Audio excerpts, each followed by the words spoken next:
Vamos a arrancar.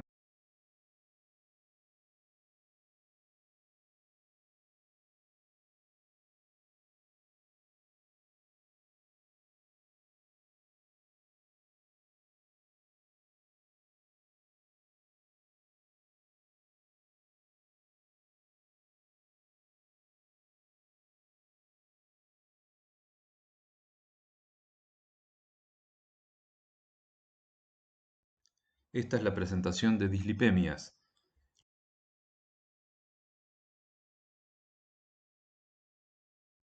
Esta es la presentación de dislipemias, la primera parte. Vamos a arrancar hablando algo del metabolismo normal de lípidos antes de hablar de las patologías. Y por metabolismo de lípidos no me estoy refiriendo tanto a la parte intracelular, que eso es lo que ustedes ven sobre todo en bioquímica. Estoy hablando más que todo de el balance de los lípidos corporales y sobre todo la parte de transporte de lípidos en sangre. Vamos a arrancar entonces hablando de las lipoproteínas, que son complejos de triglicéridos, colesterol, fosfolípidos y proteínas, cuya función es transportar los lípidos en sangre. Hay muchos tipos distintos de lipoproteínas y se diferencian entre sí por el origen, de dónde vienen, hacia dónde van, pero también se diferencian en su composición relativa de triglicéridos, colesterol y proteínas. Cuando arrancamos en fisiología, vimos algo de esto, pero ahora lo vamos a ver con más detalle. Entonces, una lipoproteína promedio, estándar, está compuesta por un núcleo o un core, a veces, de lípidos muy poco polares o directamente apolares, bien hidrofóbicos, como por ejemplo triglicéridos, colesterol esterificado y algunos pocos ácidos grasos libres, pero sobre todo triglicéridos y colesterol esterificado, y una cubierta de lípidos que pueden tolerar exponer una porción hacia el solvente, que serían los fosfolípidos. Fíjense cómo están ubicados los fosfolípidos con la cabeza fosfato hacia afuera, con los grupos fosfato hacia afuera y las colitas de ácidos grasos hacia adentro. Y en esa cubierta también vamos a encontrar colesterol libre, no esterificado, porque el colesterol libre todavía tiene un oxidrilo que puede exponer al exterior, y en la cubierta vamos a encontrar proteínas embebidas en esa monocapa de fosfolípidos, pero exponiendo una parte importante a la superficie. Entonces tenemos un núcleo hidrofóbico y una cubierta que tiene una cara lipofílica que da hacia adentro, que serían las colitas de los ácidos grasos de los fosfolípidos o el cuerpo del colesterol, y una cara que da hacia afuera, hacia el solvente, que es hidrofílica, que corresponde a las cabezas con grupo fosfato de los fosfolípidos y a las porciones hidrofílicas de las proteínas que están embebidas en esa membrana. A las proteínas de membrana se les suele llamar apoproteínas. En esta se ve un detalle de cómo es la molécula del colesterol libre. Fíjense que el colesterol tiene un núcleo cíclico y una cadena lateral y tiene un oxidrilo libre a la izquierda abajo. Ese oxidrilo libre es el que le da una mínima polaridad al colesterol. Entonces, si el núcleo hidrofóbico está embebido entre los fosfolípidos, exponiendo solo el oxidrilo hacia la superficie, bueno, el colesterol puede ubicarse en las membranas. Es lo mismo que ocurre con el colesterol en las células, donde forma parte de los lípidos de membrana exponiendo el oxidrilo hacia afuera. En cambio, el colesterol puede ser esterificado con algún ácido graso, ven como les muestra la figura, a partir de un ácido graso activado, un acil-CoA, hay una enzima que le transfiere ese ácido graso al oxidrilo del colesterol formando un éster. Entonces ahora, como la única porción polar que tenía el colesterol desapareció, porque está esterificada con una colita hidrofóbica de un ácido graso, esa nueva molécula, colesterol esterificado, no le queda otra que estar en la parte interna de la lipoproteína, que es el núcleo hidrofóbico. Las distintas lipoproteínas se pueden diferenciar por su densidad relativa y esas diferencias en la densidad se deben a la distinta composición. Entonces, si vamos a los nombres que están dibujados en rojo arriba a la izquierda, las lipoproteínas menos densas son los kilomicrones. Después vienen las lipoproteínas que se llaman VLDL, que eso proviene del inglés Very Low Density Lipoprotein, o sea, lipoproteína de muy baja densidad, Very Low Density. Después vienen las IDL, Intermediate Density, o sea, lipoproteínas de densidad intermedia.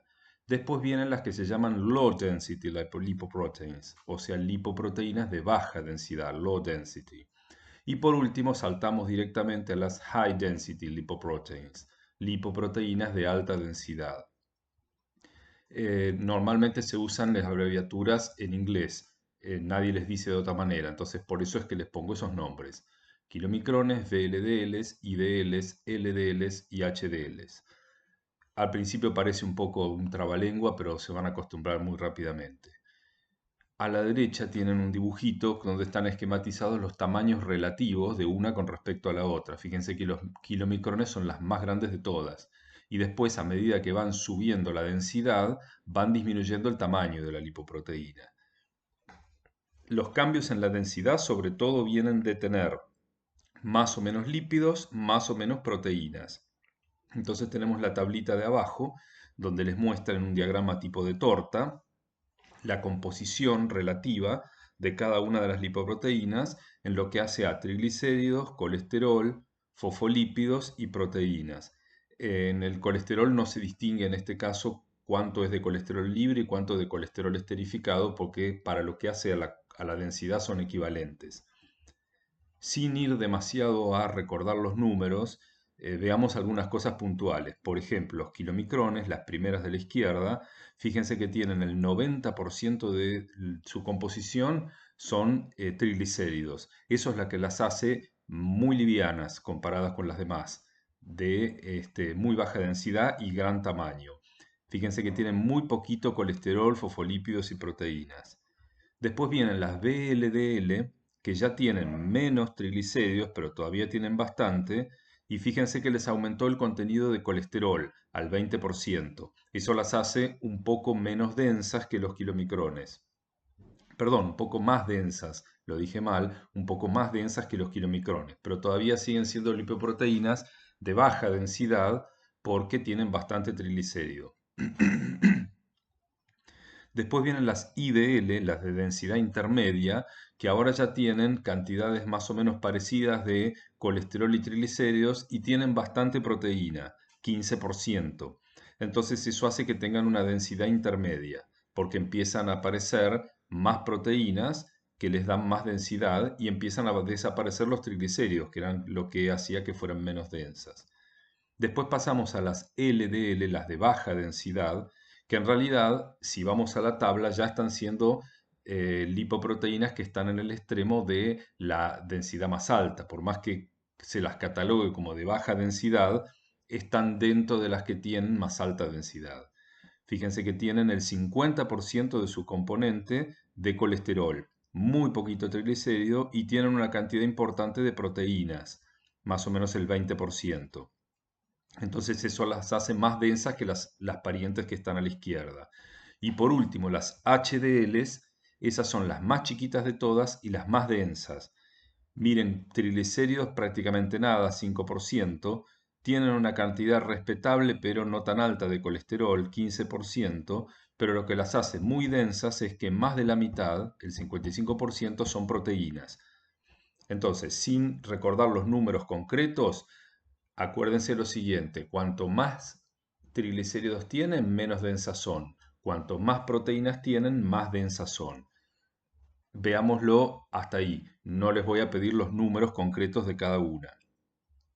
Lo otro que diferencia a las distintas lipoproteínas es la identidad de sus apoproteínas. Se podrán dar cuenta que si las lipoproteínas fueran solo lípidos, no podrían tener demasiada versatilidad, demasiada funcionalidad, porque una cubierta de fosfolípidos es igual para todas. Entonces, los distintos tejidos, las distintas células no podrían distinguir entre una lipoproteína y otra si solo vieran una cubierta de fosfolípidos con un poquito de colesterol. En cambio, el hecho de que haya proteínas ubicadas en esa superficie las funcionaliza las lipoproteínas. Les da, por un lado, capacidad de ser reconocidas por distintos receptores en forma específica, porque algunas proteínas serán reconocidas por unos receptores, otras apoproteínas serán reconocidas por otros receptores, y a su vez algunas de esas apoproteínas de superficie tienen actividades de enzima. Entonces, también les da la capacidad a ese acúmulo de lípidos y proteínas de tener una funcionalidad. Tampoco nos vamos a acordar las identidades de las apoproteínas de las distintas lipoproteínas. Esto lo van a ver con mucho más detalle cuando vean bioquímica clínica o si ven la especialidad de bioquímica patológica, ahí lo van a ver también. Pero están listadas ahí abajo. Fíjense que ninguna de las lipoproteínas tiene el mismo juego de apoproteínas. Siempre tienen alguna distinta o alguna de más o alguna de menos. Entonces, no se concentren en los nombres de las apoproteínas, sepan que difieren, por más que hay un set básico de apoproteínas, que algunas se repiten, la combinación es única para cada lipoproteína. Aquí tienen otra tabla en la que les muestra densidad en el eje Y y diámetro en el eje X, que volvemos a ver lo que veíamos en la anterior, que cuanto menos densas, más diámetro tienen. Entonces los kilomicrones, fíjense que están arriba a la derecha.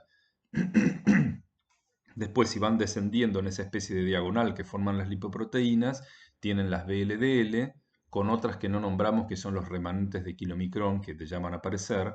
Después vienen las IDL, que ya se hacen más chicas y ya tienen menos triglicérido y tienen más proteína. Las LDL. Y por último, las más densas y las más pequeñas, abajo a la izquierda, son las HDL.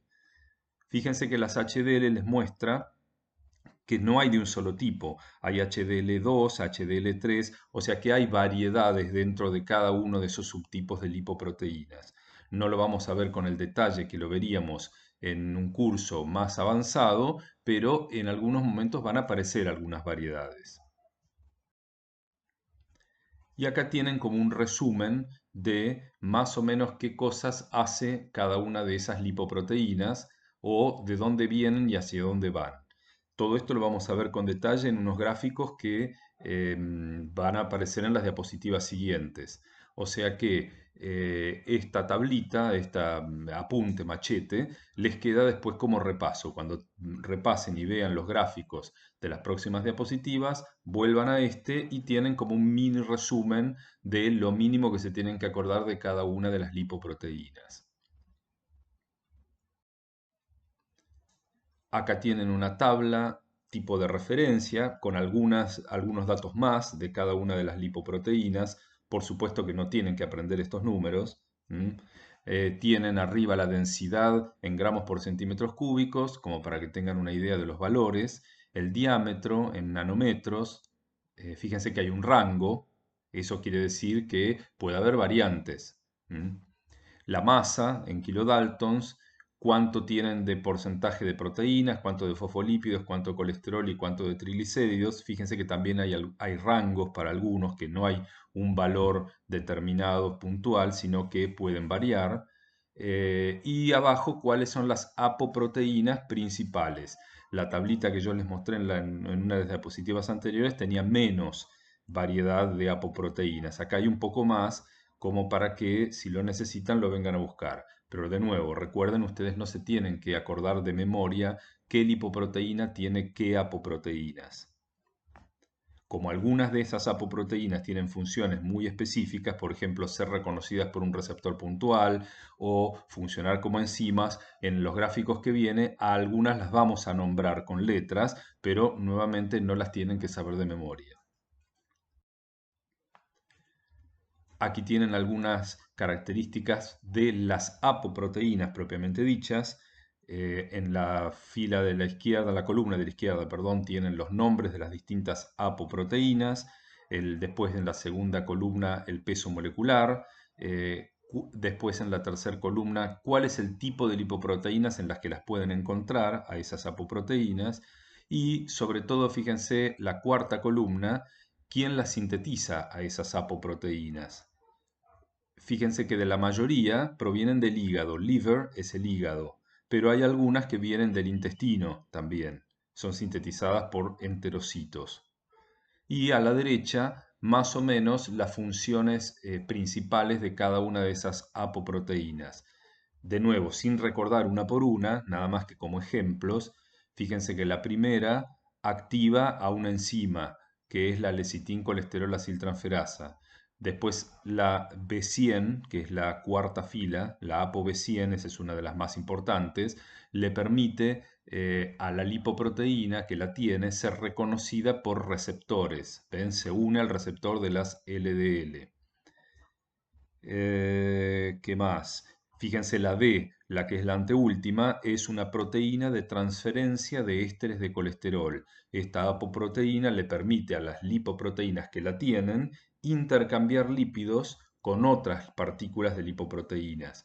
Fíjense que esta está presente en las HDL, que vamos a ver que tienen esa característica, que son capaces de tomar lípidos de las otras lipoproteínas y devolverles otros lípidos. Y vamos a empezar a ver ahora el ciclo de vida, por decirlo así, de las lipoproteínas. De dónde vienen, por dónde pasan, qué hacen y a dónde terminan. Hay muchas formas de diagramar estos. Si van a cualquier libro de fisiología o de fisiopatología o libro de bioquímica clínica o incluso en los libros de bioquímica, van a encontrar multitud de esquemas.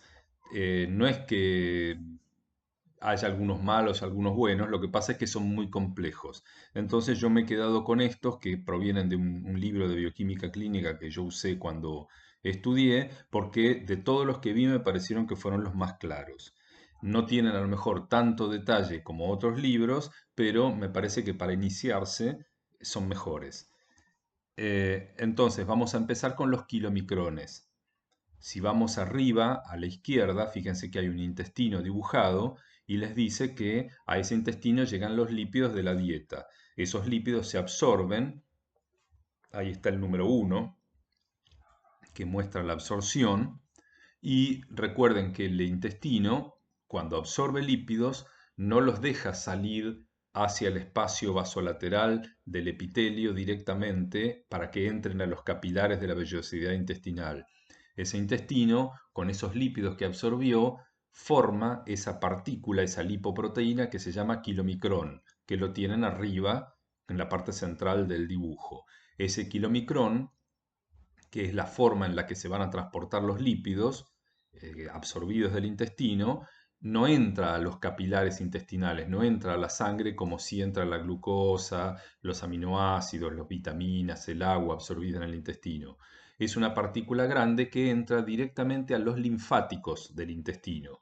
Acuérdense que en las vellosidades intestinales, donde se produce la absorción, la parte central de la vellosidad, no la microvellosidad, la vellosidad, que es un pliegue de mucosa, tiene un quilífero, un vaso linfático central. Entonces esos kilomicrones entran a esos vasos linfáticos y su primer sitio de circulación es la linfa, no la sangre. Pero recuerden que lo vimos cuando hablamos de sistema inmune, la linfa termina desagotando en la sangre venosa. Entonces, en el número 2, vemos que los kilomicrones entran a partir de la linfa a la sangre venosa.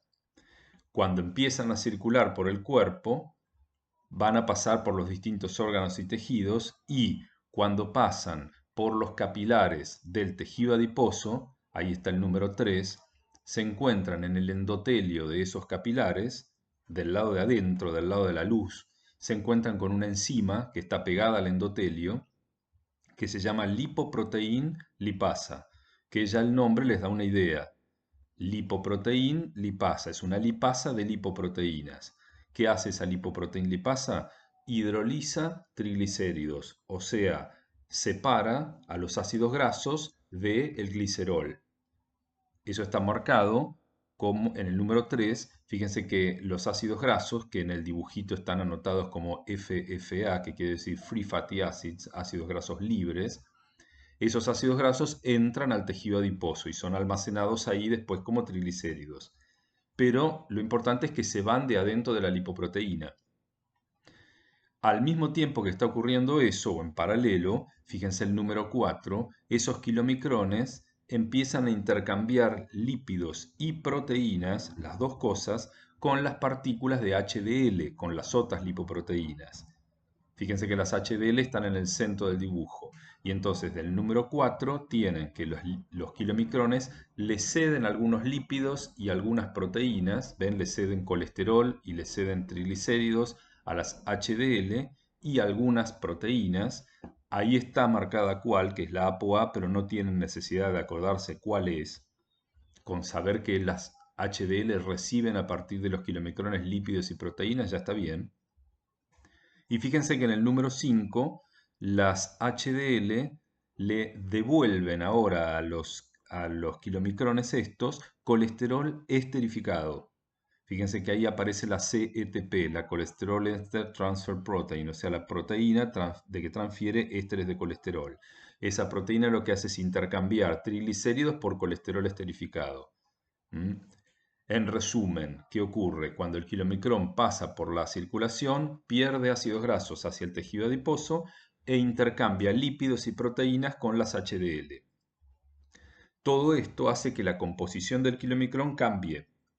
Si perdió lípidos, ganó otro, perdió proteínas, se transforma en otra lipoproteína distinta, que ahora es el número 6, que está abajo, que se llama el remanente de kilomicrón, porque es lo que quedó del kilomicrón.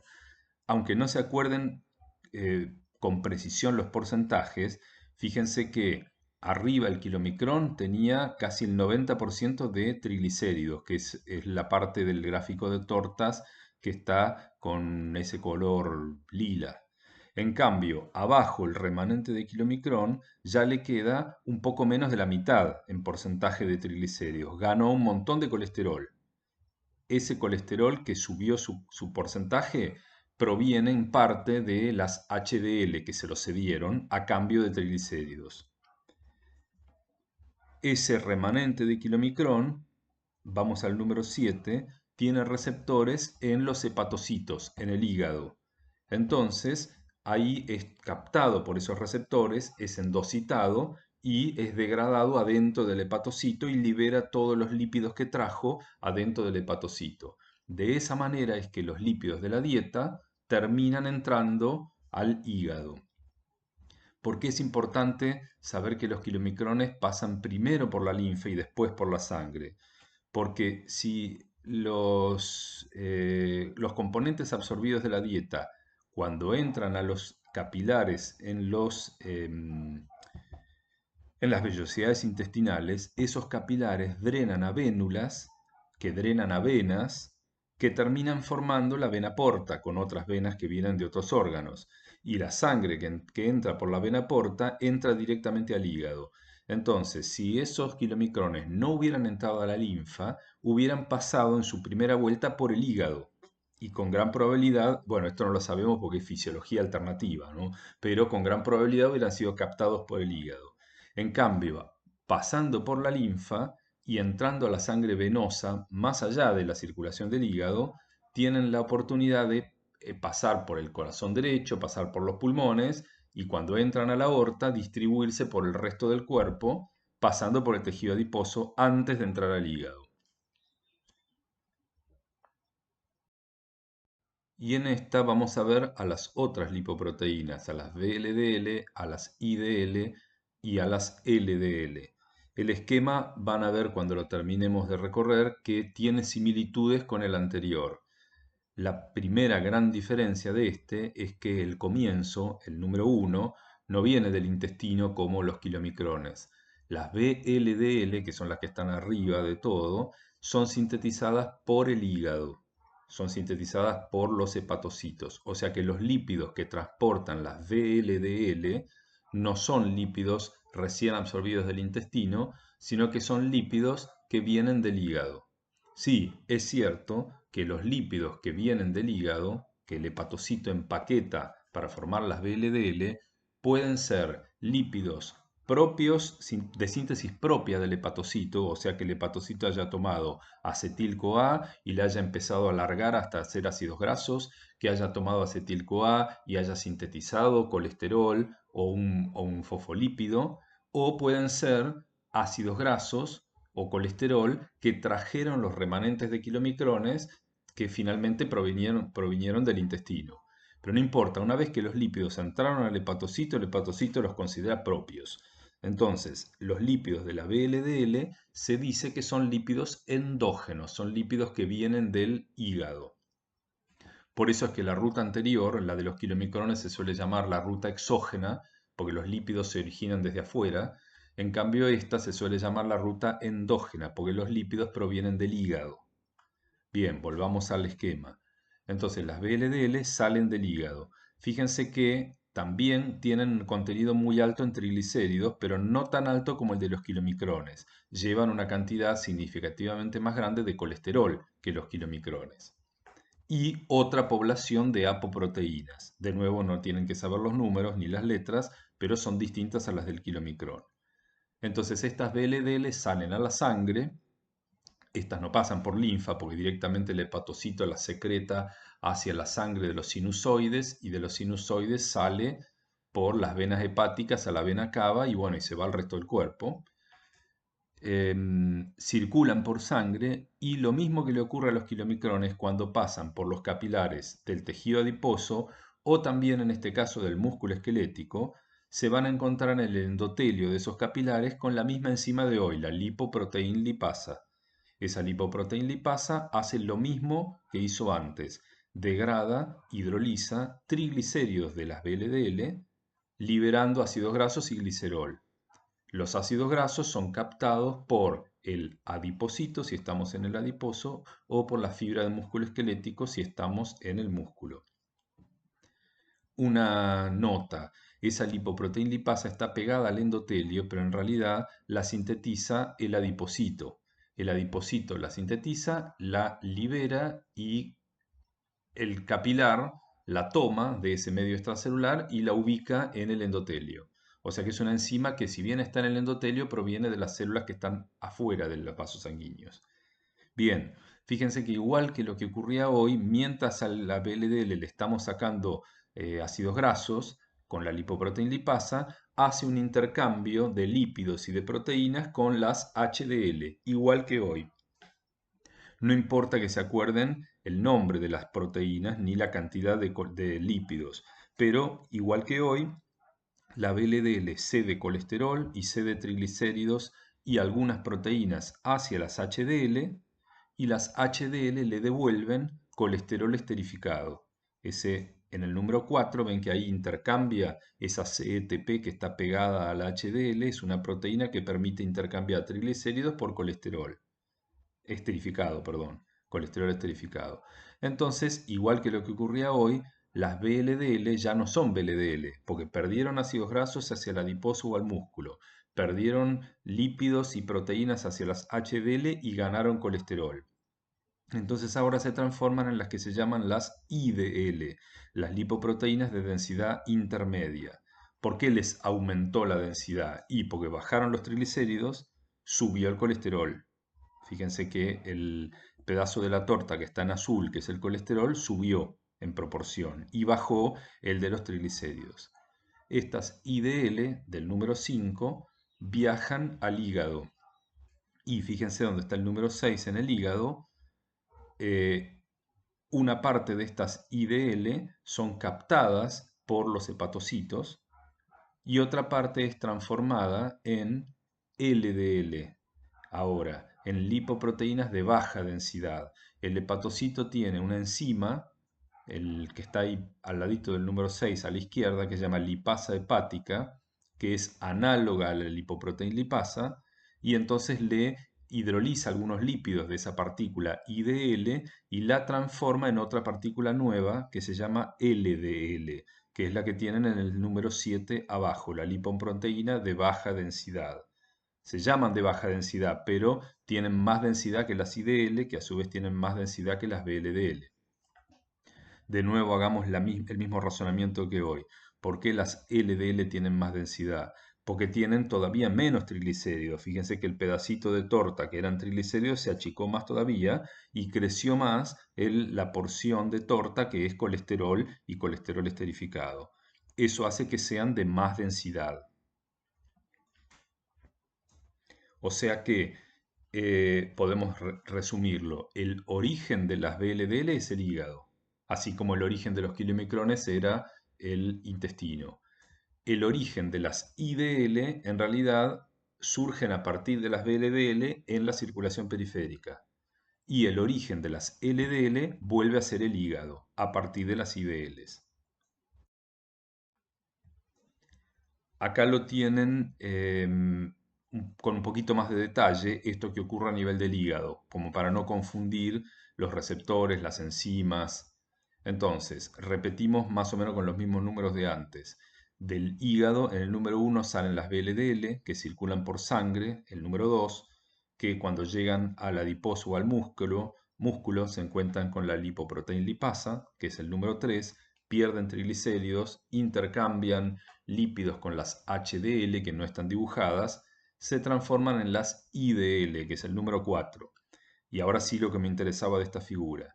Las IDL entran al hígado y, fíjense, en el número 5, una parte de esas IDL es captada por los hepatocitos, porque esos hepatocitos tienen un receptor que se llama receptor LDL related, o sea, receptor relacionado con las LDL, que reconoce apoproteínas de la superficie de las IDL y las endocita. Otra porción de esas IDL, las que no fueron captadas, fíjense el número 6 al ladito, es atacada por la lipasa hepática, que también está en los adipocitos, y esa le cambia los componentes lipídicos, hidroliza triglicéridos, esa lipasa. Entonces ahora las transforma en unas nuevas lipoproteínas, las 7, que se llaman LDL. De esas LDL, una gran parte, más o menos entre el 40 y el 60%, nunca salen del hígado. O sea, se transformaron en LDL mientras estaban circulando por el hígado, pero los propios hepatocitos con otro receptor, el que se llama LDLR, o sea, receptor de LDL, las captan, las endocitan.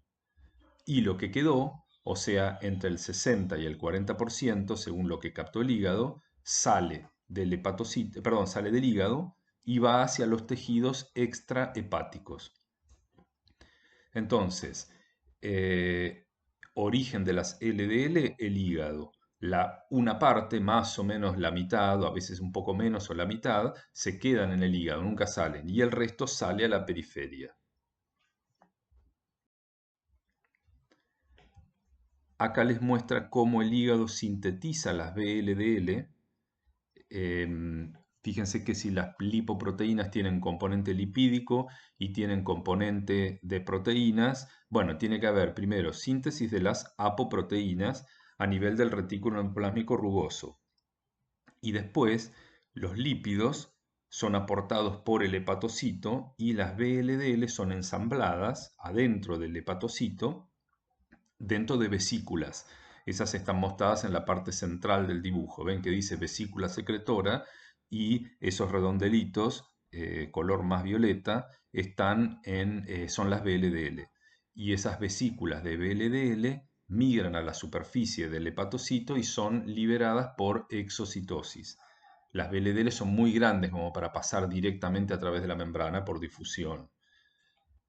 Salen al medio extracelular, al espacio de Dice, que es el líquido extracelular, el líquido que está en el espacio extracelular en la cara apical de los hepatocitos. Y si se acuerdan de histología, los capilares que tiene el hígado son capilares del tipo sinusoide, que tienen espacios entre las células y fenestraciones.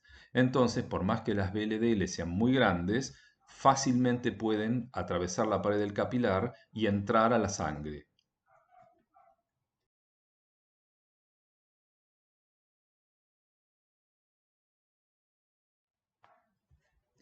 Y ahora vamos a ver la otra punta.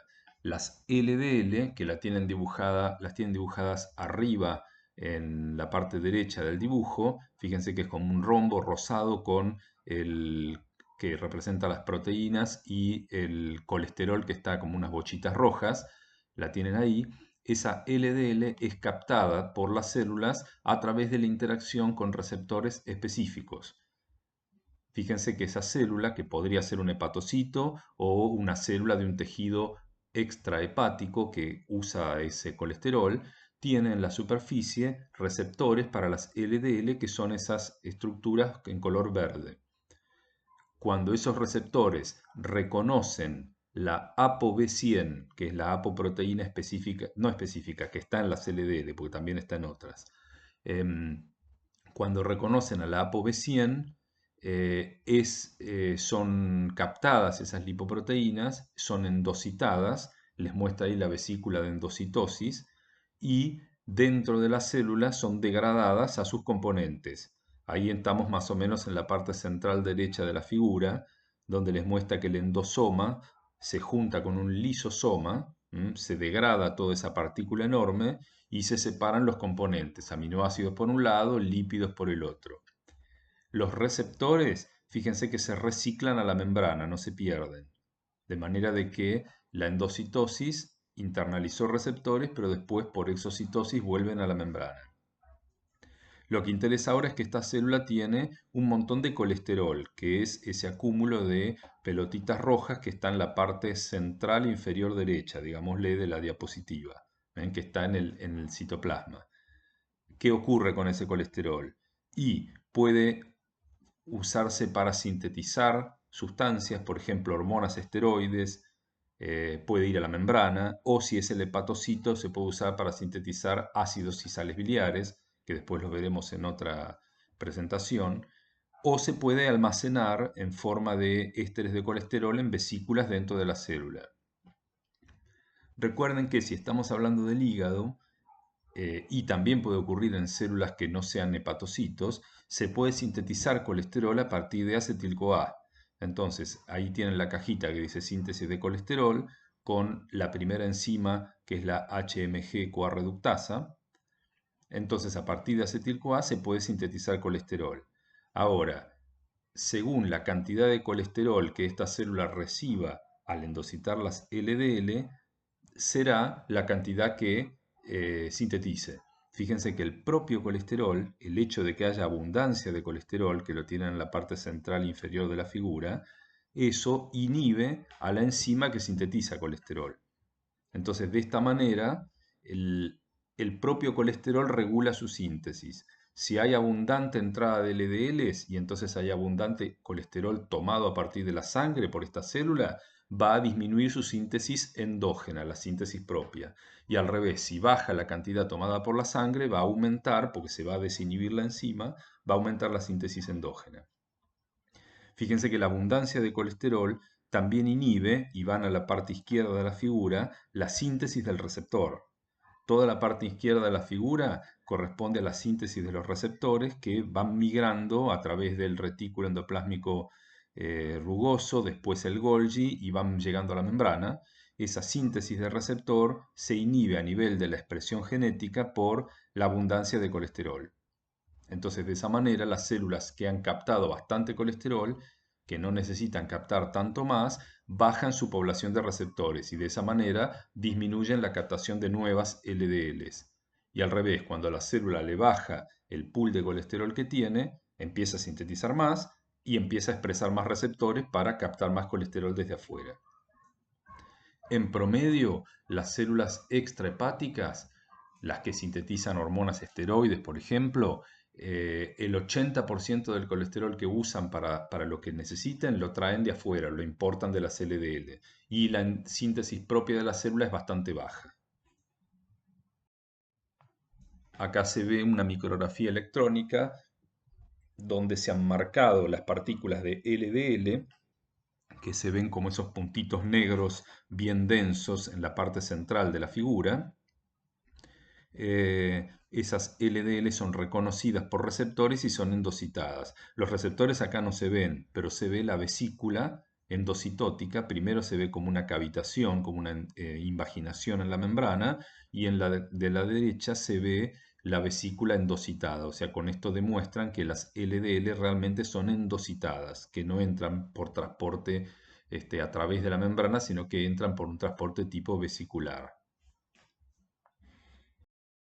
En esta vamos a ver el metabolismo de las lipoproteínas desde el punto de vista de las HDL. Hasta ahora habíamos seguido la ruta de los kilomicrones, que se transformaban en remanentes y entraban al hígado, de las VLDL, que se transformaban en IDL, que podían ser captadas por el hígado o transformarse en LDL. Pero vimos que en el medio de esas dos rutas estaban las HDL, lipoproteínas de alta densidad con más contenido de proteínas que otras, que lo que hacían era intercambiar lípidos y proteínas con las otras lipoproteínas. Entonces, ¿de dónde vienen esas HDL? Porque hasta ahora las encontramos en el camino, pero no vimos de dónde venían. Bueno, provienen en parte del hígado y en parte del intestino delgado. Los componentes, las apoproteínas y los lípidos que las forman provienen en parte del hígado y en parte del intestino. Ahí están el número 1 y el número 2. Cuando se ensamblan esos componentes se forman las HDL. En este caso aparecen lo que se llaman HDL nacientes, porque todavía no están maduras. Es el hecho de ir por la circulación y tomar colesterol de otras lipoproteínas, pero también de los tejidos, ahora vamos a hablar un poco de eso, lo que las transforma en HDL como tales, que son esas HDL3 que aparecen en la parte central del dibujo.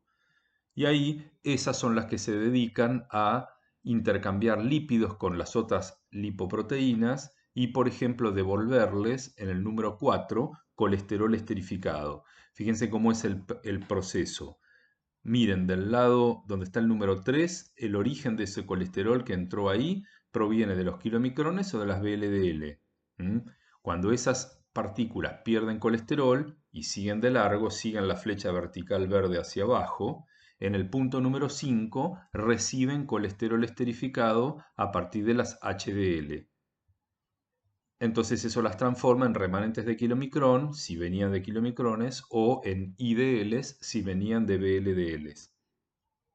O sea que aunque no se acuerden toda la parte central del dibujo, que fíjense que es como un circulito, acuérdense que las HDL se forman a partir de apoproteínas que provienen del intestino y del hígado y que toman lípidos de las otras lipoproteínas o colesterol de los tejidos y le devuelven a esas otras, a esas otras lipoproteínas colesterol esterificado. Fíjense que el destino final de las lipoproteínas que recibieron colesterol de las HDL en el punto 5, el destino final, sigan la flecha número 6 de esas dos, es el hígado. En el punto 7 son captadas por el hígado. Podían ser los remanentes de kilomicrón, que traían el resto de los lípidos que se habían absorbido, los que no dejaron en el adiposo, o podían ser las IDL, que traían los lípidos que, si bien habían salido del hígado, en parte habían sido dejados en el músculo y en el adiposo. Entonces los que quedaron, más el colesterol que le incorporó las HDL, vuelven al hígado. Entonces, esta ruta que está marcada en rojo, fíjense, empieza en el número 4, sigue por el 5 y termina en el 6 y en el 7, esa flecha en rojo se llama el transporte reverso de colesterol, porque en lugar de ser colesterol que sale del hígado y va hacia los tejidos, es un colesterol que proviene de la periferia y entra al hígado. Entonces, ese transporte reverso de colesterol va al revés que la exportación de colesterol por parte del hígado. En otra diapositiva vamos a ver que esto es fundamental para el balance de colesterol corporal.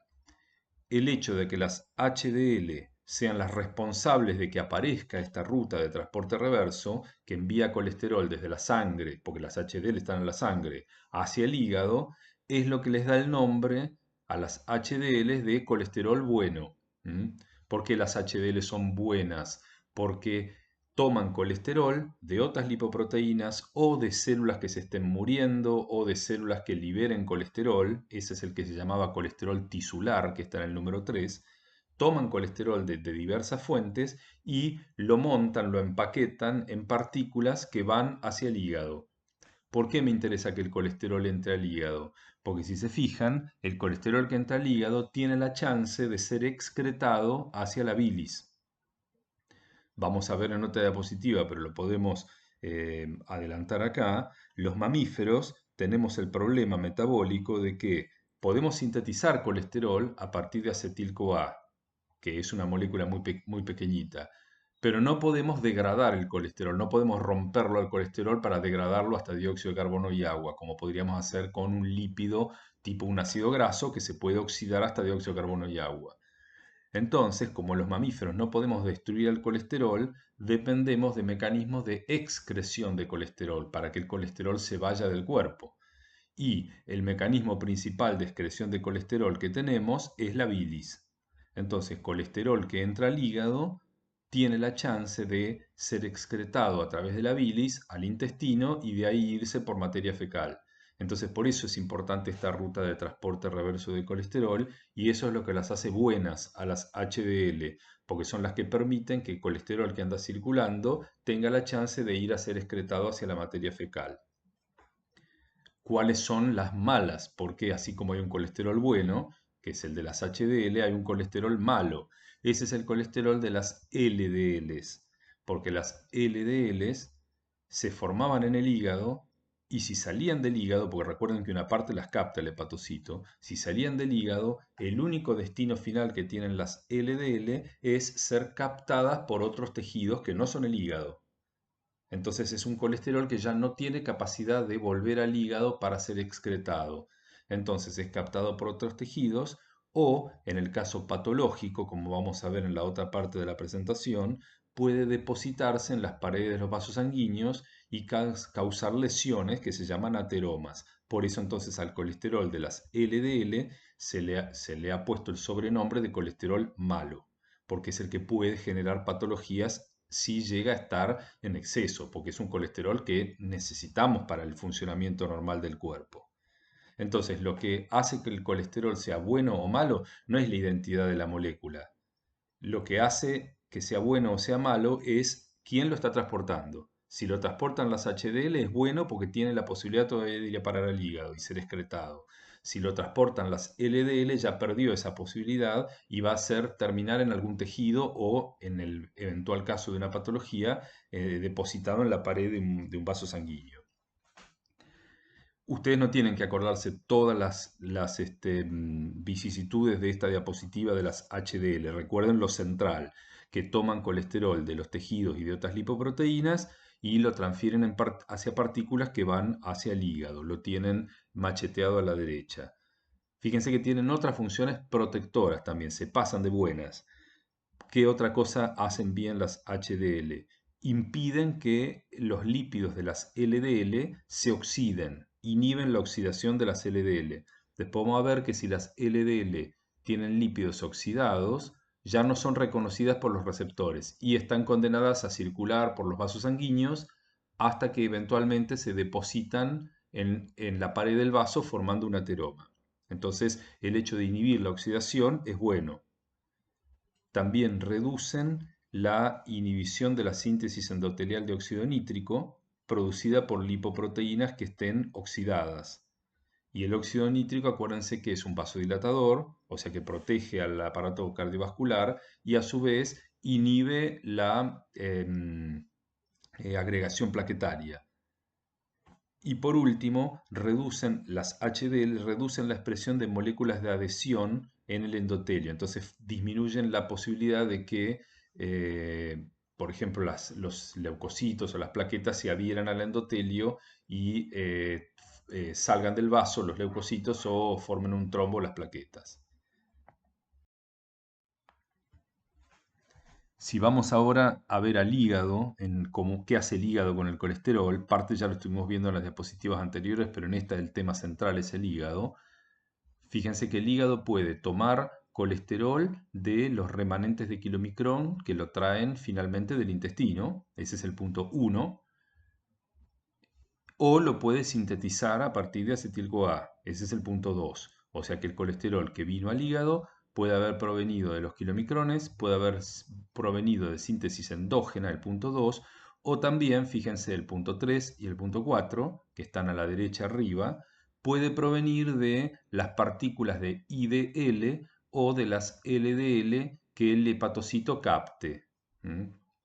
Entonces, ese colesterol puede venir de tres lugares: intestino, síntesis endógena o las otras partículas como IDLs o LDLs.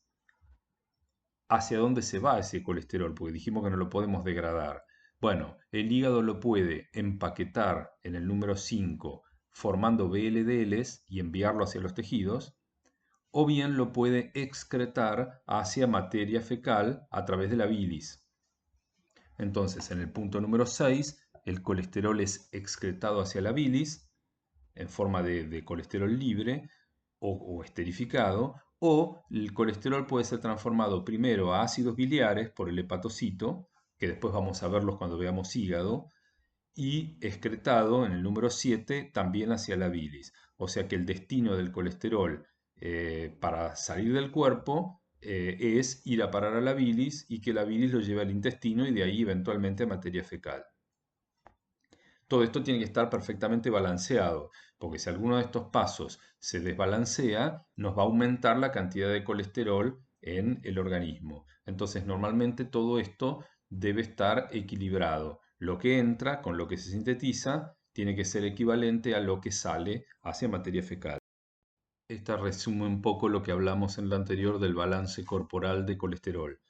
El colesterol puede venir de la absorción de la dieta, por ejemplo, ahí está mostrado el intestino arriba, llegar al hígado, o puede ser sintetizado por el hígado a partir de acetil-CoA. Es cierto que también hay síntesis extrahepática de colesterol, pero en general el colesterol que se sintetiza afuera del hígado se queda en el lugar, no es raro que empiece a circular, porque el que origina lipoproteínas o es el intestino o es el hígado. Entonces, por eso es que en esta diapositiva está puesto el hígado. Entonces, la suma de lo que se absorbió, lo que se sintetizó, tiene que ser equivalente a lo que se excreta. En realidad, al revés, lo que se excreta tiene que ser igual a la suma de lo que se absorbe más lo que se sintetiza, para que de esa manera se mantenga estable el colesterol corporal y que ni sobre ni falte. La excreción, el único medio de excreción es la materia fecal, por eso está marcado el colon como el que recibe finalmente el colesterol. Miren abajo, hay una tablita como para encontrar, para ver números, sin acordarse exactamente del número de gramos por día. Miren a la izquierda lo que se llama entrada, que corresponde a la formación de colesterol. Fíjense que lo que está marcado como dieta es muy pequeño comparado con lo que es la síntesis de colesterol endógena. Y a la derecha, en en el mismo gráfico, les muestra la salida de colesterol del cuerpo, que la única ruta de excreción es la bilis hacia el intestino. Fíjense que gran parte sale como colesterol, ya sea libre o esterificado, y una parte más pequeña pero significativa se va al intestino como sales o ácidos biliares que son derivados del colesterol. Lo que quiero que vean, que recuerden entonces es el balance, que las dos columnas tienen que ser exactamente iguales, porque si se excreta menos, empieza a subir el colesterol en sangre. En general, problemas de disminución del colesterol son mucho más raros. En general, los problemas tienden a ser de aumento de colesterol. Y ahí está una de las explicaciones de por qué si restringimos el colesterol de la dieta, a veces no hay grandes cambios del colesterol corporal. Un individuo que tiene hipercolesterolemia y lo ponemos en una dieta de bajo colesterol, puede ser que no baje demasiado el colesterol en sangre. ¿Por qué? Porque la cantidad que aporta la dieta es pequeña comparada con lo que sintetiza el hígado. Y a su vez, ya vimos que la enzima que sintetiza colesterol, la primera por lo menos, la HMG-CoA reductasa, está regulada por la cantidad de colesterol. Entonces, si bajamos el colesterol de la dieta, es cierto, el individuo absorbe menos, pero el hígado empieza a sintetizar más. Entonces, por eso es tan difícil lograr bajar el colesterol en sangre solo usando una dieta con bajo colesterol. Esta repite un poco lo mismo, pero les agrega el detalle de qué es lo que ocurre con el colesterol y los ácidos biliares que entran al intestino. Porque uno puede pensar, bueno, entraron a la bilis, se van al intestino, ya está, me lo saqué de encima porque se van a la materia fecal. No, porque el intestino reabsorbe una parte muy importante de los ácidos biliares que entraron al colon En realidad los reabsorben entre yeyuno y colon más que todo. Entonces reabsorbe una cantidad muy importante de los ácidos biliares. Fíjense que en la parte de abajo les muestra que es el 97% de lo que entró al intestino. Pero si miran el final de la flecha, terminan nuevamente en el hígado. O sea que al final terminan haciendo como una ruta circular. Salen del hígado, van al intestino, un poco se va a la materia fecal, el resto es reabsorbido, pero tienen nuevamente la oportunidad de ser secretado y eventualmente aparecer en materia fecal. Este círculo, esta ruta circular, se llama la circulación enterohepática de ácidos biliares. Eso lo vamos a ver cuando veamos hígado de nuevo, pero es completamente normal. Y el colesterol que entra al intestino también tiene una posibilidad de ser reabsorbido. Ven que más o menos la mitad del colesterol que entra al intestino es reabsorbido y vuelto al hígado. Sin embargo, una cantidad termina excretado en materia fecal. Entonces, ese es el que se considera para hacer las cuentas, no el excretado a través de la bilis, el excretado en la materia fecal, porque es el que realmente salió del cuerpo. Esta es la segunda parte de la presentación de dislipemias y acá vamos a hablar de qué son las dislipemias, cómo se pueden clasificar y cómo se pueden estudiar en el laboratorio. Se define como una dislipemia o también dislipidemia, que es lo mismo, a una alteración en las concentraciones o en el metabolismo de los lípidos en sangre. Se las puede dividir en base a su causa y ahí tenemos dos grandes grupos, las que se llaman dislipemias primarias, que son de origen genético, o sea, hay alguna alteración en alguna enzima o en algún receptor, por ejemplo, algún receptor de lipoproteínas, y eso genera una alteración en el balance de lípidos en sangre. Y por otro lado tenemos las dislipemias que se llaman secundarias, que corresponden a aquellas que aparecen a consecuencia de otra patología. Un ejemplo típico es la diabetes. Si en la diabetes miramos la glucemia, va a estar elevada, pero si miramos los lípidos, la mayoría de los pacientes diabéticos no bien tratados tienen algún grado de dislipemia. Ahora, esos pacientes, si no hubieran tenido diabetes, a lo mejor no hubieran tenido una dislipemia. Para diagnosticar una dislipemia hay que basarse en la concentración de lípidos en sangre del paciente. Entonces tiene que haber métodos de medida y tiene que haber intervalos de normalidad. De la medida vamos a hablar un poco después, pero esto lo van a ver con gran detalle en bioquímica clínica. Y con respecto a los intervalos de normalidad, fíjense que ahí abajo tienen una tablita para los valores de colesterol total, colesterol LDL, triglicéridos y colesterol HDL en sangre. Los números que están puestos no corresponden a un solo rango de normalidad para cada una de esas variables. Fíjense que hay intervalos, por ejemplo, valores que son óptimos, cercanos a los óptimos, o deseables, o bajos, o en el límite, o altos, o muy altos. Para no todos los tipos de lípidos tenemos las mismas categorías. Tomemos el colesterol total, por ejemplo. Si un paciente tiene un colesterol total de 200 miligramos por decilitro o menos, decimos que eso es lo mejor, lo deseable. Si está por encima de 200 hasta más o menos 239 miligramos por decilitro, decimos que está en el límite. No es del todo malo, no es lo deseable, pero no es del todo malo. En cambio, si es mayor a 240 miligramos por decilitro, decimos que el valor de colesterol total es alto en el paciente. Y lo mismo con los demás. Fíjense que en algunos hay definidos más categorías. ¿Qué quiere decir eso de colesterol total? Bueno, es la medida en el laboratorio de todo el colesterol que hay en la muestra de sangre del paciente. ¿Mm? ¿Cómo lo determinamos? Recuerden que el colesterol en la sangre no está suelto, está circulando adentro de lipoproteínas. Entonces, la determinación del colesterol total cuantifica el colesterol contenido en todas las lipoproteínas que hay en la muestra, en las HDL, en las LDL, etc. En cambio, podemos fraccionar al colesterol. Si no queremos el colesterol total y queremos tener cuánto de ese total está en las HDL, cuánto de ese colesterol total está en las LDL, recurrimos a lo que se llaman las fracciones del colesterol. Se hacen unas técnicas distintas o variantes del anterior que me permiten determinar de ese colesterol total cuánto corresponde a el que llevan las partículas LDL. A ese le llamamos el colesterol LDL. Cuánto del colesterol total es llevado por las partículas HDL. A ese le llamamos el colesterol HDL. No están puestos ni el colesterol que está en las VLDL, ni el colesterol que está en los kilomicrones, ni el colesterol que está en las IDLs, porque esos normalmente no se determinan por separado. Los triglicéridos corresponden también a la totalidad de triglicéridos que hay en la sangre, que esos también están distribuidos en distintas lipoproteínas.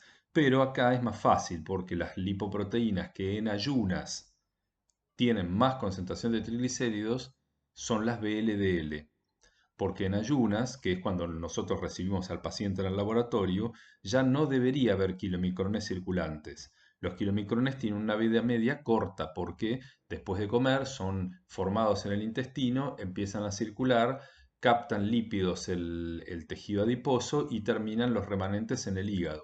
Con el ayuno de 12 horas que se hace, perdón, de 8 horas que se hace para la determinación de lípidos, deberían haber desaparecido completamente los kilomicrones. Entonces, de las partículas de lipoproteínas que quedan en la sangre, que son las LDL, las HDL y las VLDL, esas son las que deberían aparecer, las únicas que deberían aparecer en ayunas. Las que tienen más contenido de triglicéridos de esas tres son las VLDLs. Entonces se considera que prácticamente todo el triglicérido que está en una muestra de sangre en ayunas pertenece a partículas de VLDLs.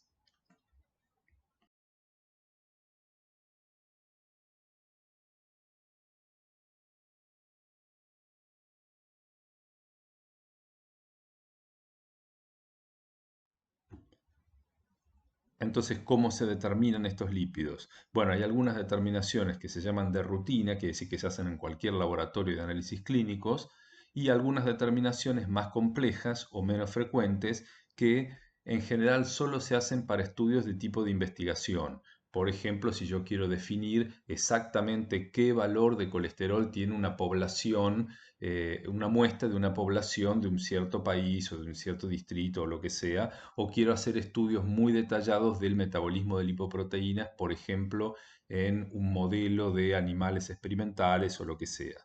En cambio, en un paciente que viene caminando o que está en un hospital al que se le piden lípidos en sangre para ayudar al médico a diagnosticar alguna patología, se le hacen solo las determinaciones que están en la primera parte de la lista. Hay una cosa muy antigua que se llama el aspecto del plasma o del suero, depende de lo que ustedes tienen, que ya no se hace de rutina, pero que nos puede dar una pista. Es una cosa muy simple, pero no es específica. Entonces, ¿qué se hace? Se pone a la muestra de plasma en la heladera durante 24 horas y se la mira después. Lo normal es que esté límpido. Si hay aumento de los lípidos en sangre, puede haber patrones de turbidez o de opalescencia en ese plasma, o incluso puede aparecer un sobrenadante cremoso de kilomicrones. Eso lo vamos a ver en una diapositiva que está después. Entonces, esta prueba normalmente ya no se hace porque hay otros métodos más simples para determinar los lípidos que antes no existían. Cuando se inventó esta prueba, esos métodos no existían. Pero a pesar de que no se haga, ustedes lo van a ver aunque no quieran, porque si ustedes tienen el suero o el plasma de un paciente que tiene una dislipemia grande, ya lo ven opalescente. Ya automáticamente al verlo, al plasma se dan cuenta. Después viene lo más común, que es la determinación de los valores de colesterol y de triglicéridos. ¿Cuáles se determinan? Dijimos el colesterol total, después se puede hacer la fracción del colesterol contenido en las HDL, llamado directamente colesterol HDL, y la determinación de triglicéridos totales. Esas son las tres que se hacen normalmente en forma directa de rutina. Recuerden que los triglicéridos se consideran que casi todo el triglicérido que ustedes determinen va a estar contenido en las VLDL. En cambio, el colesterol LDL, o sea, la fracción del colesterol total que pertenece a las lipoproteínas LDL, en general no se determina en forma directa, sino que se hace una cuenta porque, y bueno, es sumar. El colesterol puede estar en las HDL, en las VLDL o en las LDL en un plasma en ayunas. Entonces la suma me tiene que dar el total. Entonces, si al total le resto las otras dos fracciones, la que está en la HDL y la que está en las VLDL, lo que me queda es el colesterol LDL. Eso se llama la cuenta para determinar el colesterol LDL. Mírenla cómo es la cuenta. Tienen colesterol total menos el HDL menos, porque hay un paréntesis, el que está en las VLDL. Pero como el colesterol que está en las VLDL no se determina por separado de los demás, se hace una cuenta en función de la cantidad de triglicéridos. Como dijimos que prácticamente todo el triglicérido pertenece a las VLDL, entonces la medida de triglicéridos me da una idea de la cantidad de VLDLs que hay en el plasma. Y si se divide por un cierto factor que ya se calculó, se puede transformar ese número de triglicéridos en un número que correspondería a la concentración de colesterol que aportan las VLDL. Ojo con el numerito, con el denominador, porque depende de en qué ponen las unidades de los triglicéridos. Si lo ponen en milimolar, dividen por 2,2. O si lo ponen en las unidades más comunes en nuestro medio, que son miligramos por decilitro, tienen que dividir por 6,5, porque va a cambiar el factor de conversión. Hay que tener en cuenta también que esta fórmula vale solo si los triglicéridos no superan un cierto valor, porque si superan un cierto valor ya la fórmula empieza a ser imprecisa y el cálculo del colesterol LDL no es muy bueno. Entonces, como tope se toman 4,5 milimolar o el número más común entre nuestro medio, 400 miligramos por decilitro para triglicéridos. Si sobrepasa eso ya la cuenta no vale o hay que hacer otras correcciones. Y hay que notar que últimamente están apareciendo y cada vez se usan más métodos de medida directa del colesterol LDL. Entonces, esos también existen. Por otro lado, también se puede hacer lo que se llama una electroforesis de lipoproteínas, o un lipidograma en esencia. Esa electroforesis de lipoproteínas consiste en sembrar la muestra en un gel de agarosa, hacerla correr y las lipoproteínas se separan debido a su distinta movilidad electroforética.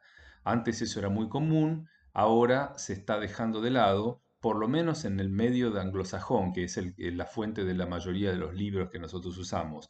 En nuestro país todavía se sigue usando porque siempre vamos un poco atrás de las cosas más modernas en lo que hace la tecnología. Y después las determinaciones más complejas o menos frecuentes que dijimos que rara vez se hacen para el diagnóstico de un paciente, en general se hacen para estudios de investigación, corresponden a separar lipoproteínas por ultracentrifugación. Bueno, es obvio por qué no lo hacemos en un laboratorio de análisis clínico, porque ¿quién tiene una ultracentrífuga en un laboratorio de análisis clínicos? Acuérdense, si la vieron alguna vez, es un mamotreto enorme, no es una centrífuga común de mesa. Entonces, solo se reservan para los casos en que hay que determinar lipoproteínas en estudios de investigación. Y por otro lado, también se pueden medir las enzimas de las apoproteínas, o las enzimas o las apoproteínas. Se pueden medir las apoproteínas de las lipoproteínas o se pueden medir algunas de las enzimas relacionadas con el metabolismo de lípidos. Acá hay una foto de cómo se ve esa prueba de dejar el suero toda la noche en la heladera. Hoy creo que dije 24 horas. No, se lo deja toda la noche, overnight, en la heladera, sí.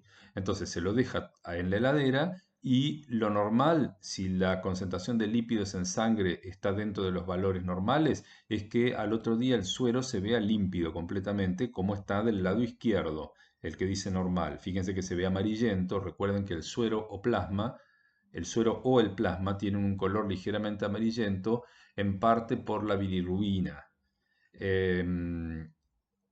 Ese color es el normal. Si hay un exceso de kilomicrones, que es patológico porque dijimos que normalmente no deben aparecer kilomicrones en ayunas, como esos kilomicrones son muy grandes y de muy baja densidad, flotan. Entonces se van a la superficie de la muestra y se ve como una capa lechosa en la superficie, como una espuma en la superficie. Si además de haber kilomicrones hay VLDLs o IDLs, no son tan livianas como los kilomicrones, entonces quedan en suspensión en toda la muestra y entonces se ve opalescente el suero, como está en la tercera columna. O en el caso de la derecha, si solo hay VLDLs o IDLs, pero no hay kilomicrones, bueno, se ve de esa manera, opalescente pero sin la capa lechosa de la superficie. Esto, si bien es orientativo, dijimos que no es específico porque hay distintas dislipemias de distinto origen que pueden producir el mismo patrón de aspecto del suero después de la heladera. Entonces, si bien es indicativo, se lo está dejando de usar o no se usa de rutina porque no es específico. Ahora ya hay técnicas más certeras para medir los valores de colesterol, todas las fracciones, y entonces esto está cayendo en desuso. En esta les muestra a la izquierda el aspecto de una separación por ultracentrifugación de las lipoproteínas.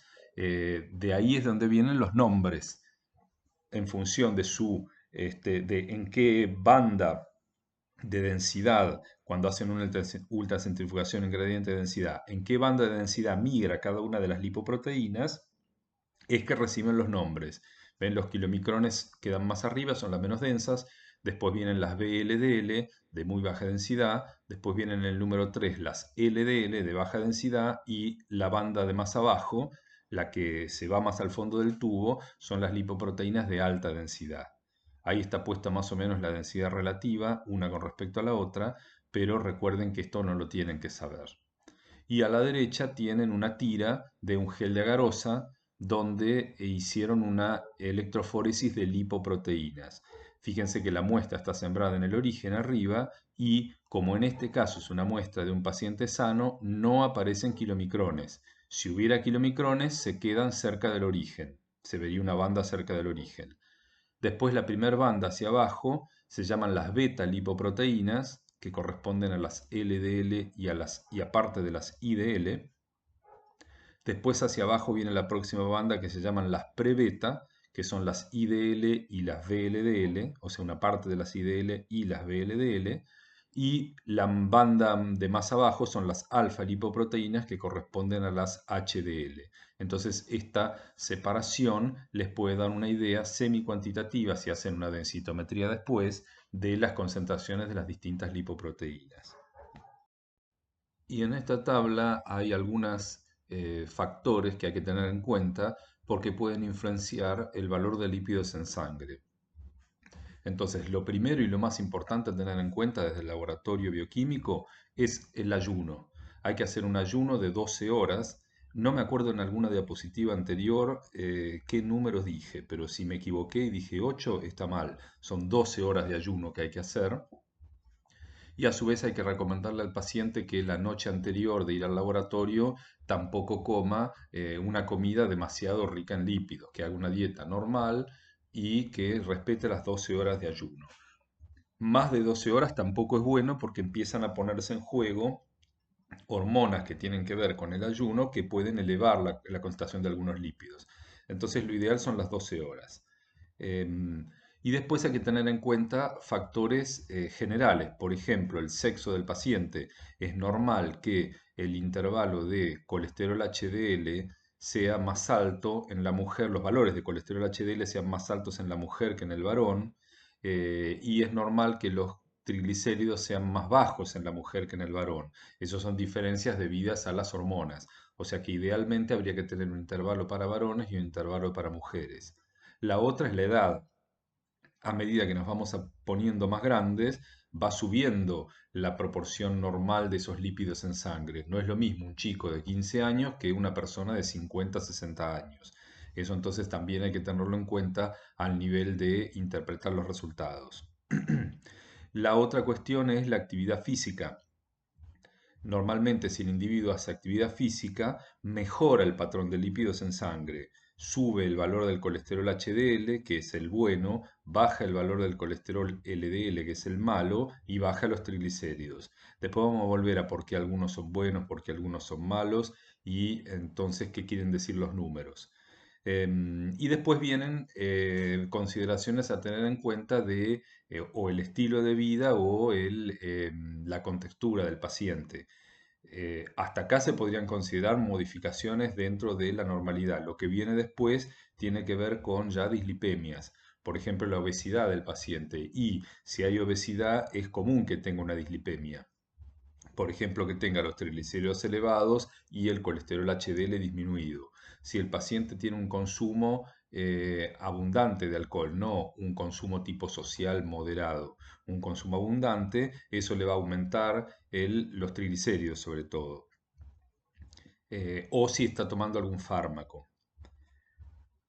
Con respecto a lo de colesterol bueno y colesterol malo, hay que tener en cuenta entonces las fracciones de colesterol.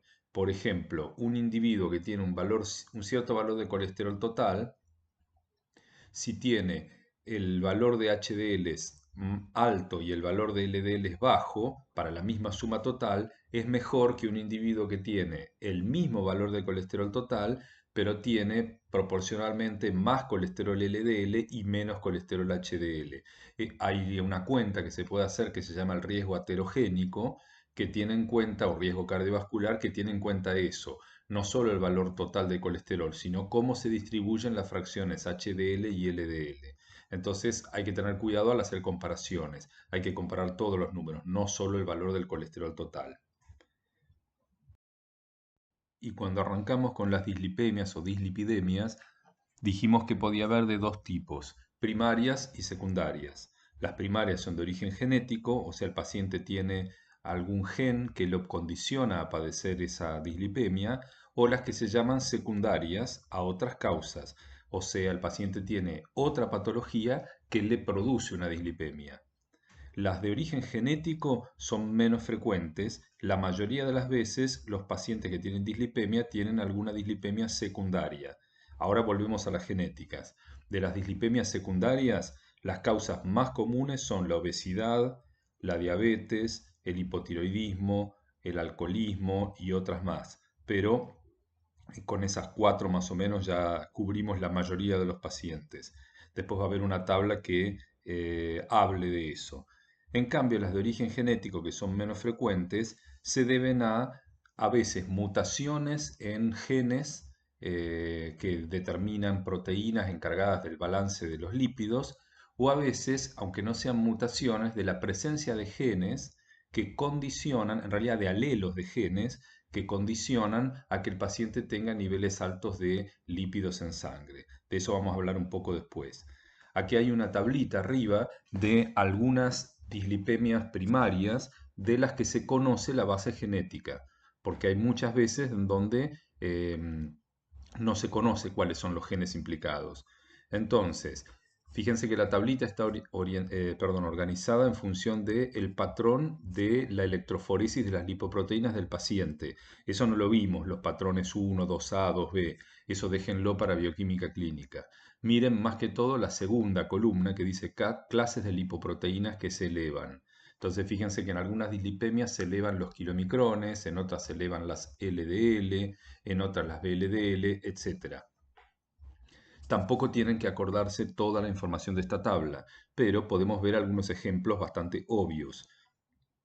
Por ejemplo, si el individuo, miren la primera de las filas, la que dice patrón electroforético 1, en la que se elevan los kilomicrones. Si se elevan los kilomicrones, ¿qué lípidos va a tener elevados en sangre el paciente? Triglicéridos, porque es la mayoría de lo que tienen los kilomicrones. Y una causa posible podría ser una mutación del gen de la lipoproteína lipasa que hiciera que la lipoproteína lipasa tuviera menor actividad o menor expresión. Como hay menos lipoproteína lipasa, hay menos retiro de triglicéridos a partir de los kilomicrones. Y eso hace que los kilomicrones suban en sangre en proporción a las demás lipoproteínas. O, por ejemplo, miren la segunda, LDL están aumentadas. Y entonces, ¿qué va a aumentar? Y va a aumentar el colesterol más que los triglicéridos. Por ejemplo, se puede deber a la mutación del gen del receptor de las LDL.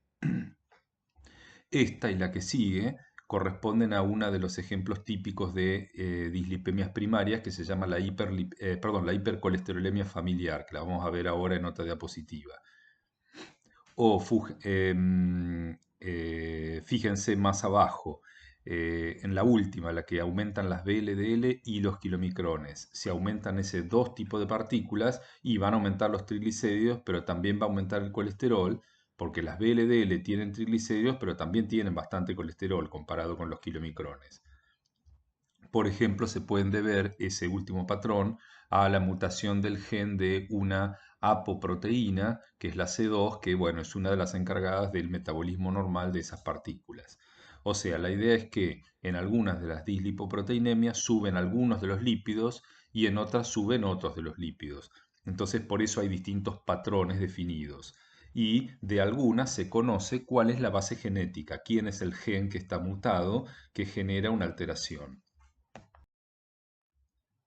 Por ejemplo, el ejemplo que siempre se da de dislipemia primaria es la que se llama la hipercolesterolemia familiar. Igual recuerden que las primarias son menos frecuentes que las secundarias, o sea que esta no es una dislipidemia de las más frecuentes que ustedes van a ver en el laboratorio. Lo que pasa es que es una en la que se conoce bastante, entonces siempre aparece como ejemplo y es fácil de entender. Entonces, ¿qué pasa en esta patología? Hay distinto tipo de mutaciones en el genoma del individuo que afectan o bien la síntesis, o bien el transporte a la membrana, o bien la unión al ligando o el reciclado del receptor de las LDL. O sea, todos los puntos que están marcados con números abajo. Por ejemplo, si está alterada la síntesis, el número 1 va a bajar el número de receptores. Si está alterada el transporte a la membrana, en el número 2 o el número 4 también va a bajar el número de receptores. Si está alterado la unión al ligando, que era la ApoB100 de las LDL, que está marcado en el número 3, y a lo mejor va a haber número normal de receptores, pero van a tener menos actividad, porque van a poder ligar menos lipoproteína. O si está alterado el reciclado del receptor a la membrana, que es el número 5, va a bajar el número de receptores en la membrana y por lo tanto la captación de LDLs, no porque se sinteticen menos, sino porque hay menor retorno a la membrana. O sea, por cualquiera de estas modificaciones, lo que va a ocurrir es que va a haber menos captación de LDL por parte de los tejidos. Entonces, ¿qué va a ocurrir? Va a subir el valor de LDLs en sangre en forma patológica. Y como las LDL son las partículas más ricas en colesterol de las que determinamos en el laboratorio, bueno, el patrón que se ve es una hipercolesterolemia. Entonces, acá tienen algunas características. Hay un aumento patológico de colesterol en sangre ya desde la infancia y en forma independiente de factores ambientales. O sea, no es un paciente que tiene el colesterol elevado porque tiene una dieta mala muy rica en productos con colesterol. Y a su vez les aclara que es desde la infancia, porque recuerden que los valores de lípidos van empeorando aún en los pacientes sanos con la edad. Entonces es mucho más difícil encontrar dislipemias en la infancia que en un paciente de edad media o de edad avanzada. Es una enfermedad que es autosómica dominante, o sea, con tener uno de los dos genes mutado, en una de las dos copias de los genes mutado, ya la padezco. Pero lo más común es que sea heterocigota, que tenga una de las dos copias mutadas, en cuyo caso la patología es más leve que la homocigota. ¿Y cómo se ve? Se ve que desarrollan patología coronaria, o sea, desarrollan aterosclerosis con posibilidades de infarto de miocardio o de aneurismas 20 años antes que el común de la población. O sea, son los típicos que tienen un infarto de muy jóvenes. Infarto de miocardio, eso lo vamos a ver después. En cambio, el que es homocigota, el que tiene las dos copias del gen mutado, es una patología que es más rara, y ahí hay una falla total en la captación del LDL porque no hay receptor prácticamente. Entonces son individuos que tienen dislipemias muy graves y tienen afección de todo el sistema cardiovascular desde la infancia y tienen una sobrevida muy corta, mueren relativamente jóvenes por patología cardiovascular. Se llama familiar claramente porque tiene un patrón de herencia debido a una mutación, o sea que como es autosómica dominante, si el padre hereda el gen mutado al hijo, el hijo la va a padecer, y así. En cambio, como un ejemplo, otro ejemplo de dislipemia primaria, tenemos la hipercolesterolemia poligénica o común, que es de las más comunes, justamente por eso se llama común, de las más comunes de las primarias. En este caso no se puede demostrar una mutación en un gen determinado, sino que esta patología se debe a la presencia en el mismo individuo de ciertos alelos de diversos genes, distintos genes, que predisponen a que los niveles de colesterol en sangre del individuo sean elevados. A ver, pensémoslo de la siguiente manera, por inventar. Supongamos que hay 10 genes que determinan a través de distintas proteínas el balance de colesterol en sangre. Si un individuo tiene de esos 10 genes, en dos tiene alelos que predisponen a que el colesterol sea más elevado, va a tener un valor de colesterol un poco más elevado que el promedio. Pero puede ser que otro individuo tenga alelos que predisponen a colesterol elevado en otros genes de esos 10 o en más de dos. Entonces, diversas combinaciones de distintos alelos de distintos genes predisponen a que el individuo tenga valores más elevados de colesterol. Puede ser que un paciente tenga a lo mejor solo uno de esos alelos que predisponen a valores elevados de colesterol y ninguno más, en cuyo caso a lo mejor nunca desarrolla una hipercolesterolemia. Entonces, por eso se llama poligénica, porque está determinada por distintos genes. Es más, muchos de esos genes ni siquiera se sabe cuáles son. Tampoco se sabe cuáles son entonces los alelos de esos genes que predisponen a valores elevados de colesterol. Bueno, en este caso los niveles de colesterol no son tan altos como en la hipercolesterolemia familiar, y en este caso sí hay bastante influencia por factores ambientales, como por ejemplo la dieta, o si el individuo es obeso, o si el individuo padece otra patología, en cuyo caso ya se transforma en una dislipemia secundaria. Y las dislipemias secundarias dijimos que son las más comunes de todas y son las que la mayoría de las veces van a ver ustedes en el laboratorio. Acá hay algunos ejemplos, por ejemplo, la obesidad, el alcoholismo, la diabetes, el hipotiroidismo, o por ejemplo, patologías renales como el síndrome nefrótico y la falla renal crónica. Esas las veremos particularmente cuando vayamos a ver el riñón, por qué patologías del riñón terminan produciendo dislipemias, o la colestasis, que también la vamos a ver más adelante cuando veamos hígado, pero la podemos definir fácilmente. La colestasis es una disminución de la producción o del flujo de bilis. Entonces, si la bilis era el medio que se excretaba el colesterol y el individuo tiene colestasis, o sea, menor producción o secreción de bilis al intestino, y claramente va a tener retención corporal de colesterol. Bueno, no les voy a pedir que se aprendan el patrón de qué lipoproteína sube o baja en cada una de estas dislipemias, porque esto ustedes lo van a ver en bioquímica clínica, pero por lo menos que tengan una idea de los nombres de las más comunes. Por ejemplo, la diabetes la vamos a ver puntualmente cuando veamos diabetes, o la del hipotiroidismo también, o la de las patologías renales. Pero fíjense que no siempre son iguales los patrones. En algunas suben solo los triglicéridos, miren la obesidad, suben los triglicéridos, pero baja el colesterol HDL. Ah, me pueden decir, entonces esa es buena porque baja uno de los valores de colesterol. No, porque acuérdense que el colesterol HDL era el colesterol que estaba marcado para ir al hígado. Entonces quiere decir que del colesterol total que tiene ese individuo, tiene menos posibilidad de ir al hígado. Entonces eso también es malo. Tener el colesterol HDL bajo es malo. Bien, entonces repito, no vamos a verlas ahora puntualmente, veremos algunas en algunos otros momentos de la cursada. Y lo que hay que tener en cuenta es que también hay muchas dislipemias secundarias debidas a tratamientos con ciertos fármacos. Y esos, si bien ustedes no tienen que tenerlos en cuenta, no se los tienen que acordar, eso los tiene que tener en cuenta el médico, estén advertidos que a veces el tratamiento con un cierto fármaco es el que le genera la dislipemia al individuo.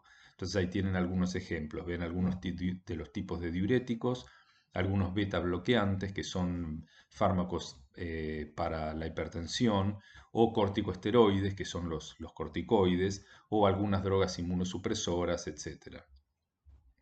Y puede ocurrir que se mezclen una patología de origen genético con una causa secundaria de dislipemia. Ese es el ejemplo que yo les nombré al final de la diapositiva anterior, que lo quiero volver a repetir porque no sé si en el momento lo dije en forma clara. Puede ser el individuo que tenía hipercolesterolemia poligénica. Puede ser que tenga alelos que le predispongan a tener un valor de colesterol ligeramente elevado, pero que todavía esté dentro de la normalidad, y que el individuo se enferme de diabetes, tenga una diabetes mellitus, en cuyo caso va a tener una dislipemia por la diabetes, pero va a ser peor que la de otro diabético porque ya tenía un patrón de genes que predisponían a colesterol elevado. Entonces acá se combinan las dos causas. El paciente con dislipemia primaria con la adquisición de una enfermedad que le determina una dislipemia de origen secundario. O también se pueden combinar las causas secundarias, claramente. Puede ser un obeso diabético o un alcohólico obeso, etc. Bueno, acá hay otra tabla que les muestra algunas causas de dislipemias secundarias debidas a cambios en la dieta, o sea, alteración en el contenido de lípidos de la dieta, distintos fármacos, la del hipotiroidismo que vimos recién, la del síndrome nefrótico que corresponde a patología renal, bueno, etcétera. Se las dejo como tabla como para que la tengan en cuenta si algún día necesitan buscar causas de dislipemias secundarias. Para este curso, con que se acuerden 3 o 4 ejemplos como diabetes, obesidad, alcoholismo, hipotiroidismo, es suficiente. Y otra más con un poquito más de datos sobre condición o medicación, porque están puestas fármacos y patologías, y a la derecha algún comentario mínimo de el tipo de lipoproteínas que se alteran en cada una de las patologías que están listadas. Bueno, con esto terminamos la parte de dislipemias. Después nos vamos a ver en la otra parte que corresponde, la presentación que corresponde a aterosclerosis.